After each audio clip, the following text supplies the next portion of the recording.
if I really went into the closet of the women who are real Michael Kors collectors, you'd have a lot of sexy sheath dresses, you'd have a lot of fabulous cashmere, you'd have a lot of camel, and you'd also, I think, find very much a lot of great coats. I'm coat obsessed. Oh God, yes. Everything I buy has to be comfortable and versatile, I have to say. I travel too much. So I'm a little bit loafer obsessed. I never wear socks. And it's funny, it's one of the few things that we don't make. So in a weird way, I'm the kid in the candy store. So I probably have, I don't know, probably a good 20, 25 pairs of different driving loafers, different colors. I love a really impractical pale suede pair. So I'm probably the only guy who has like 6 different shades of ivory suede shoes, particularly if you live in New York and you can't walk on the street in them. But I kind of love the idea that they're perishable. And sunglasses, I'm obsessed.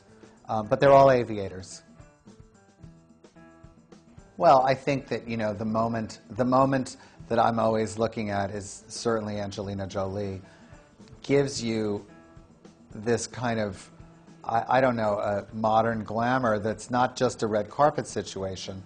You know, she's glamorous going to the grocery store. She's kind of our modern Elizabeth Taylor because she's glamorous, but there's content.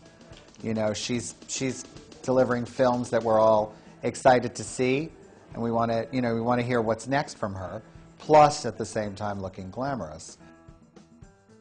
Fashion and Hollywood have always had this incredible symbiotic relationship. And I think it's the moment where it comes to life that people get to see someone who they might react to or respond to, dressed a certain way, wearing her hair a certain way. It brings it all to life, and you're like, oh, maybe she's who I could kind of base my thing on, you know? And it's funny, I think about my family growing up. My grandmother always had really extravagant taste. She loved something over the top. So Liz Taylor was her girl. You know, that's who she dreamed about.